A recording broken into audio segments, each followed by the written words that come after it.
Good morning, it's Wellness Wednesday, and this is officially my last live for 2022.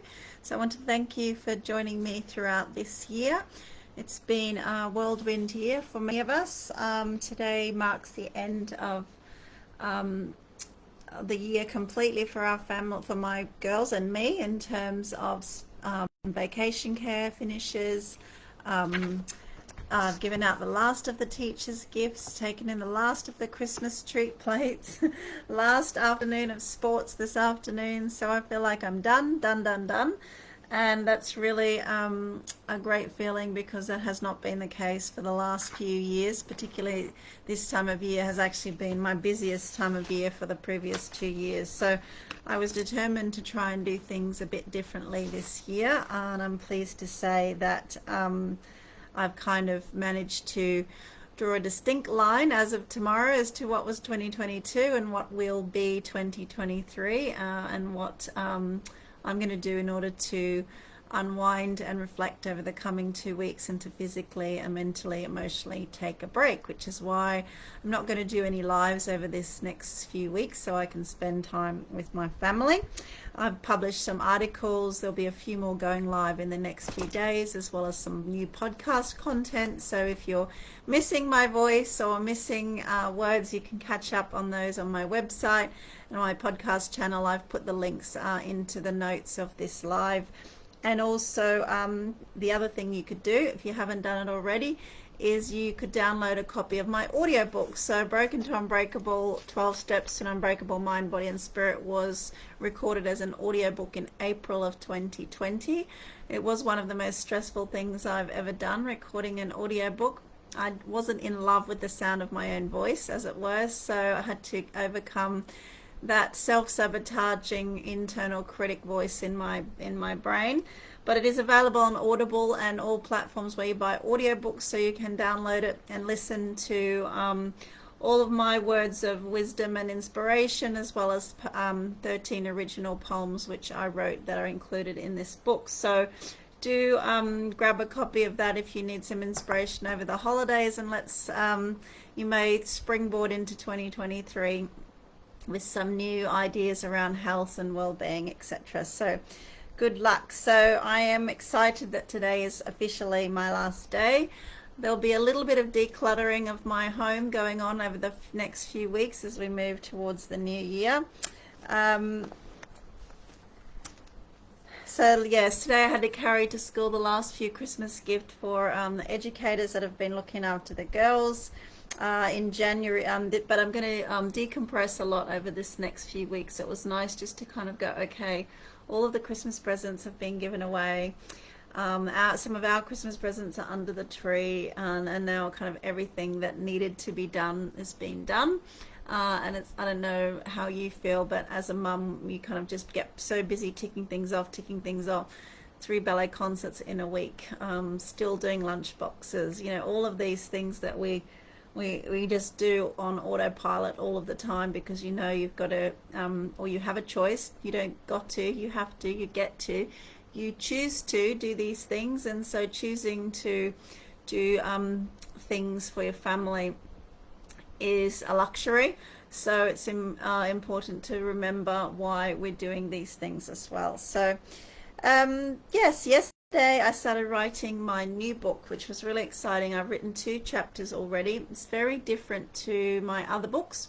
Won't be everybody's cup of tea, but that's fine. I think it feels right for this time of my life.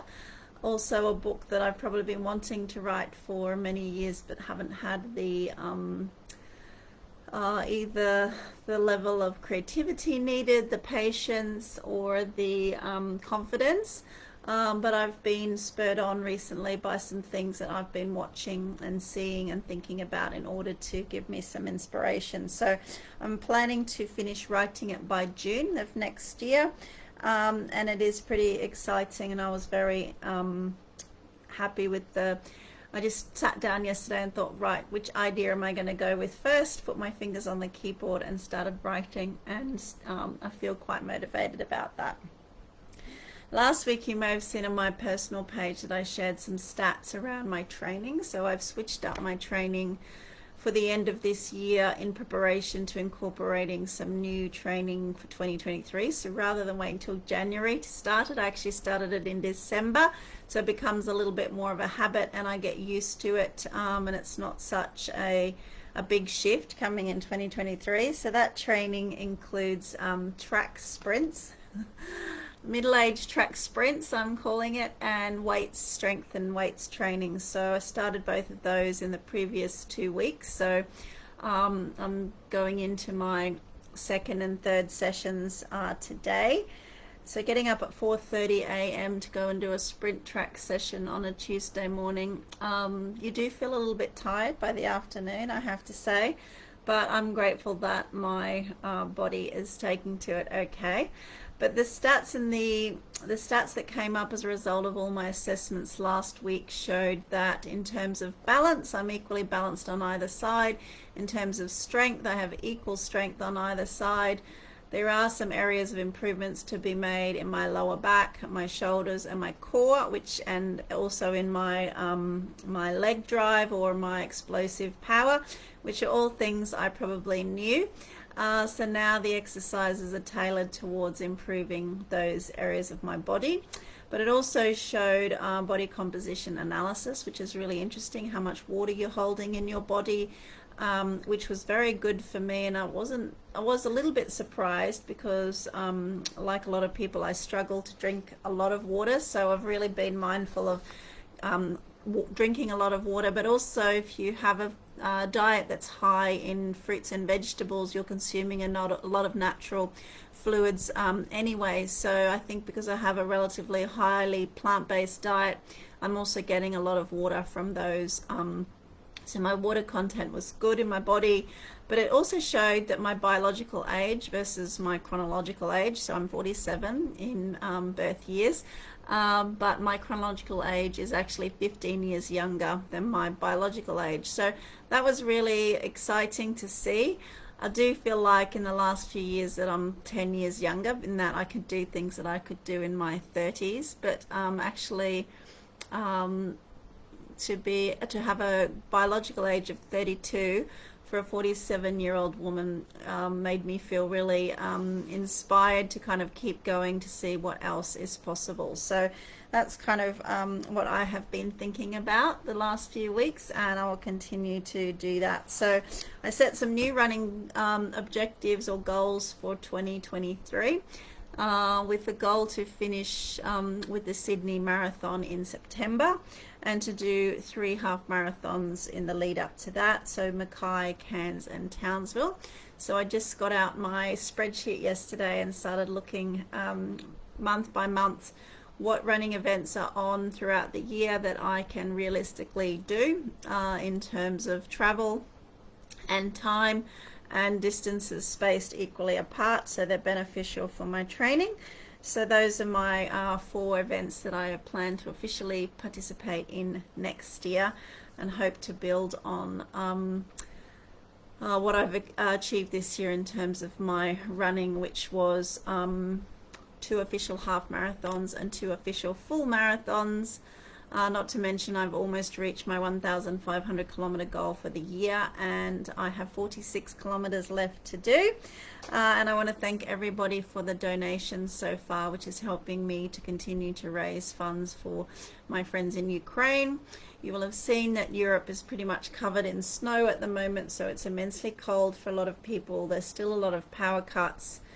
One of my friends yesterday told me that they've managed to buy a generator to try and warm the building where their family is based in Odessa. Odessa has been one city that's been under attack a lot this year. So there's lots and lots of things still happening. Obviously, it's an immensely upsetting and stressful time going into Christmas. And whilst I feel happy and joyful and inspired by all the other good things in my life, there's also a balance to thinking and feeling all the things that are happening in Ukraine. So I'm trying to keep things on an even keel, really. So tomorrow I'm going to officially start the unwinding process, catching up with some friends, taking a few little trips, spending time with the kids. I have a pull and a big desire to spend a lot of time in fresh water over this next few weeks. So whether that's the ocean or waterfalls or creeks, that's what I'm be looking for. I've booked a bucket list experience, which I'm really, really excited about. It's a little bit of a surprise for my family, so I hope they will enjoy it as much as I know I'm going to. We also get to do a little bit of horse riding this holidays because we're caring for my friend's horse, so that will be nice. I'm going to seek out some new fruits and vegetables and try and give my 5-year-old some incentives to taste test some new stuff, so she puts some new things in her lunchbox in next year when she starts prep to get on top of some cooking and stuck the freezer, and also keep working on my new book. So that's kind of my unofficial happy to-do list over the coming few weeks. So yes, it's interesting when you look at your diary and the pages are running out and there's not many more places to write stuff. So we just received today our school calendar for next year, and I've got my new diary, so I need to start doing a bit more date filling in of that. So do take care of yourself. I hope that you're looking forward to some downtime as well.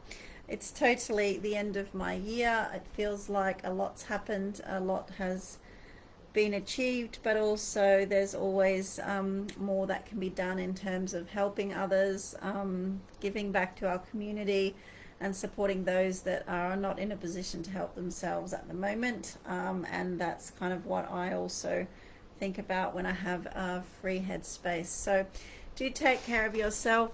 Thanks for watching and listening throughout this year, and I look forward to seeing you again in 2023 and hoping that your holidays are safe and warm and happy, and you have things to feel grateful for. All right, take care. See you soon. Bye.